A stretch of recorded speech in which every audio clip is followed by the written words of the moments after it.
Hey, good afternoon, everybody, and welcome back to Hot Wheels Chats. Today I got a boxing and comparing of a very interesting and very rare Lamborghini. And one of the things that I want to do with this video and videos moving forward is kind of talk to the history of the cars. But today we're going to be doing a comparison of the Lamborghini Veneno. This one is from Hot Wheels. It is the mainline Hot Wheels as compared to the Takara Tomy Lamborghini Veneno. So before I really get into doing the compare and contrast, let's talk a little bit of history of the Lamborghini Veneno. So this was meant to be and is the 50th anniversary Lamborghini designed and built for the 50th anniversary. It is based on the Aventador chassis with a lot of changes to it, but it does use its push rod suspension. The Veneno is almost entirely carbon fiber, both exterior and interior. And as you look at the die-cast versions of these, we'll be able to talk through that more. Similarly to the Lykan Hypersport, the Lamborghini Veneno is very, very rare. There were only a total of 4 of these built. The prototype that is still built or still maintained by Lamborghini, and then 3 production cars that were put out at $4 million a piece back in 2014. You can take the opportunity to look up the history of these cars, and unbelievable to say that there's only 3 of them in existence. So heaven forbid you ever see a crash of one of these, you realize that you're losing 1/3 of the actual inventory throughout the world of these cars. 750 horsepower, 549 foot-pound of torque, and they're absolutely beautiful cars. I think they're, of the extreme in terms of hypersport cars, and in terms of trying to do from an air management perspective to ensure that this car stays planted on the ground. So in talking about its aerodynamics, let's take a look at the Hot Wheels version of this. Again, this is just the mainline. I've not tried to do any type of modification or customization of this. I have a ton of Lamborghini mainlines because I really do like them. I'm going to bring this up a little bit closer to the camera, and hopefully we'll be able to see this a little bit better. But one of the things they talk about when you see the videos of the Veneno is the rear diffuser, the side skirts, and then the air management that is done with the front bumper and how this all works, and the front splitter. Because this is a smoked glass, you're not going to see a whole lot of the interior. Simple mainline tires. I do like the fact they put the white walls on it, so it's pretty cool. The other part of the air management is this huge dorsal fin and then the rear wing that's associated to it. They're all tied in together. Nice touch by Hot Wheels was to put the Veneno tampos on the on that rear dorsal.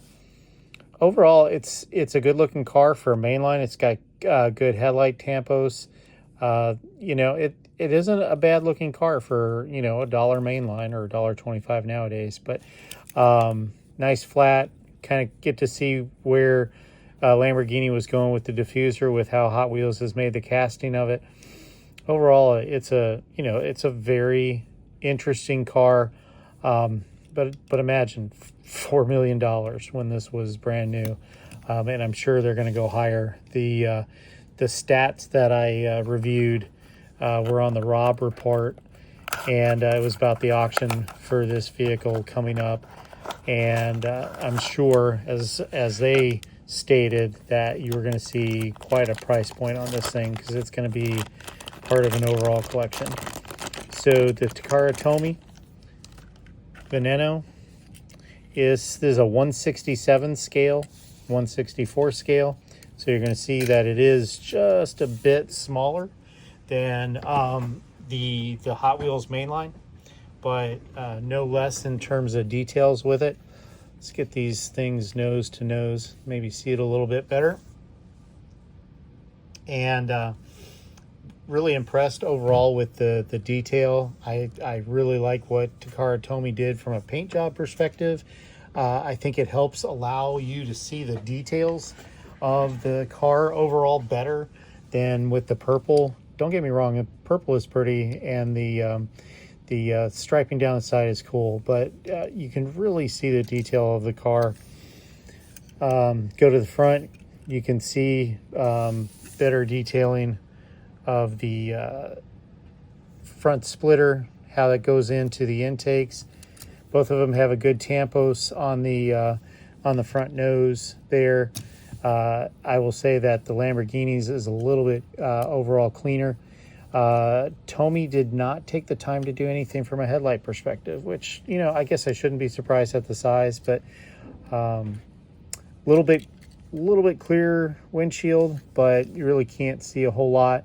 You can see that there are differences between how they've casted them, and because this is a 1/67 scale versus 1/64, a little bit smaller. The wheels are nice, but you know, kind of underwhelming for what it is.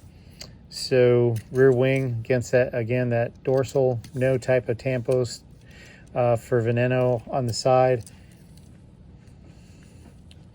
But overall, I mean, it's a really cool car, and you can't stress enough, you know, these type of cars, whether it's this Lamborghini Veneno, the Lykan Hypersport, the Ferrari LaFerrari, anything, you know, just take the opportunity to look around your own collection and see those type of cars, and then realize that, you know, Hot Wheels is taking the time to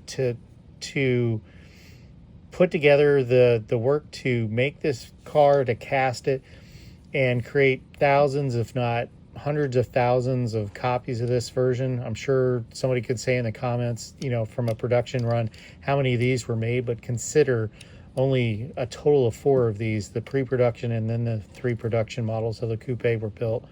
So overall, I just think it's a really interesting, I've been working through my collection and wanting to continue to do these interesting type of ones, but also add some historical and some factual content to it. My next one is going to be one of the team transports that I'm waiting on the other one because of the storms to be delivered, and really going to delve into the history of that one, and I'll leave that for what that will be when that next video comes up. Thank you for taking the opportunity to watch. Please like and subscribe. That really helps me start to get this channel out there. Again, this is not sponsored, but I just want to shout out to Turbo Pads ES in Spain in their creation of these backdrops. Both the road and this backdrop represents like a Detroit factory setting. And I just, you know, I'm so super appreciative of their products. It makes doing this a lot of fun, because then it's an easy backdrop to have. So once again, thanks for taking the time to watch this video, and see you on the next one.